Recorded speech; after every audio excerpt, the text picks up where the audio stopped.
Ready? Behind this door is like Narnia of comics. This is Meltdown Comics. We were just talking about the Nerdist showroom, which you can hear, which is comics going crazy in there. And then the main room, the comic room, it's like magic. So just, good.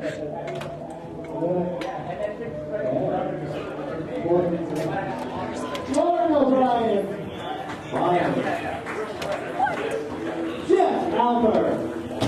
Albert, you certainly had a pretty solid run here too.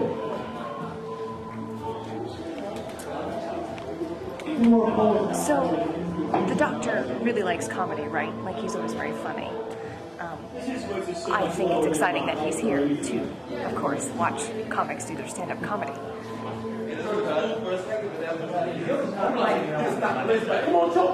You're just gonna get footage of me being like, where? That's great. What is my life? We love it.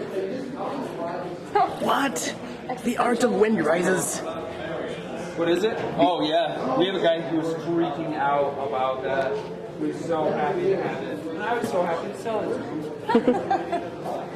Yeah, it's great. How many comics do you typically have in the store on any given basis? How many comics? Yeah. Oh man. Like units. Okay, so right here's what you're seeing is sort of like our just older, they're not as widely known. And so because we want people to just read them, these are 2 for $1. There's some good stuff in here, especially in terms of manga, because there's just so much obscure manga that manga already is kind of obscure to some people, so in its own right. So that's what we have there.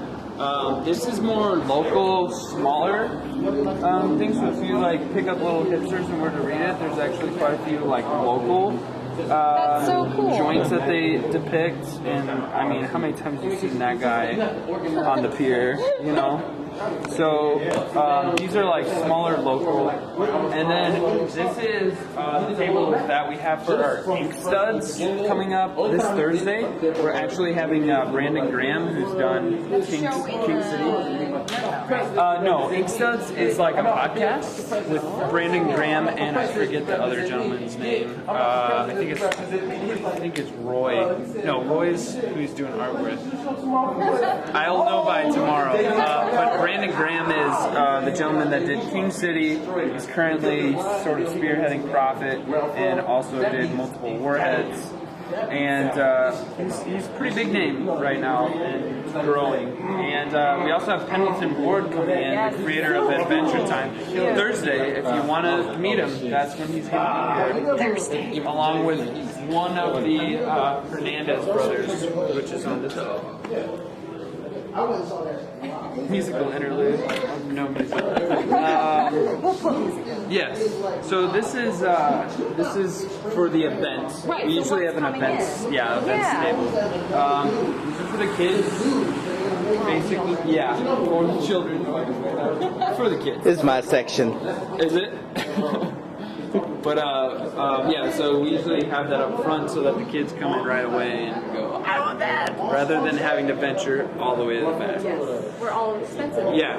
Well, the back is mostly, and I'll take you that way. The back is mostly like art books, like the art of so and so. Right.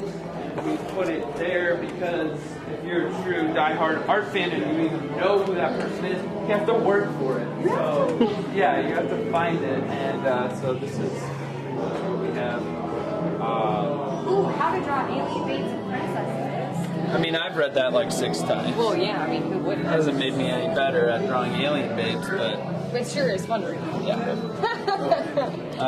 Slightly getting better at princesses. So there's that. Princesses, I'm down.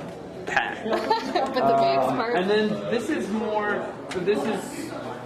I never want any of these books to have the same sort of fate as those books over there. But these are newer to come out, indie. Yeah. So the goal is to keep people as interested in these newer indie titles as long as we possibly can, so that they don't have End up to the table. Yes, which we don't want to make it sound like Misfit that's a toys bad online. thing, but yeah. I mean, that's really what comics is about, though. Those gems that Yes. it's like, we're not bright for putting them out there, and then somebody who's versed in what they like are like, oh, I've done that. So what do you like? What do I like? I mean, I know it's probably a long list. I was hired as the DC guy. Yeah? Because so many of our current employees like the indie stuff because they're badass and I'm straight-laced and I'm like, I like square-jawed heroes with capes. But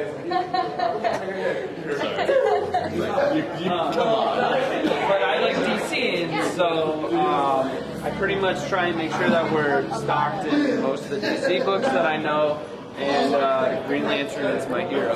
Yeah? So I try and make sure that you're a Green Lantern fan too? Hell yeah.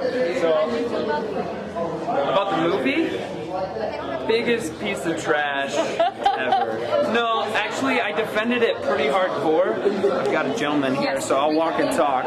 But I defended it pretty hard, and then I just woke up and was like, no, I should raise the bar. And Green screen mask. it needs to be. So, yeah, they really messed up artistically. I don't think Ryan Reynolds did terribly bad, and I don't even think it was written terribly. They just did some dumb moments. It's like the parallels they were trying to draw with Hector Hammond, that was cool, but not enough to make me go, yeah! And the teaser at the end was so silly, because like, yes, I want to see it was meant for me, but it was like, yo, we just showed you willpower beats fear. You just like, there's no argument. Why are we seeing this? This is silly. It's like, willpower should have failed, and that would have been better. But I have to help this. Yes, thank you so much, Eric. It was awesome. It was good to meet you guys. You cruise around. Thank you. Cool. Yeah, the ending wasn't earned at all. The whole movie wasn't earned at all. That's true. Yeah.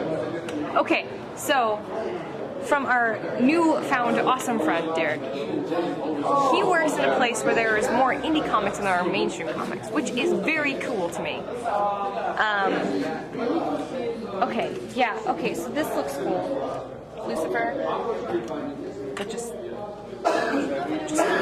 you should come here. If you're ever in Los Angeles, Hollywood, Sunset Boulevard, Meltdown Comics, Nerdist showroom, you should do it. I did.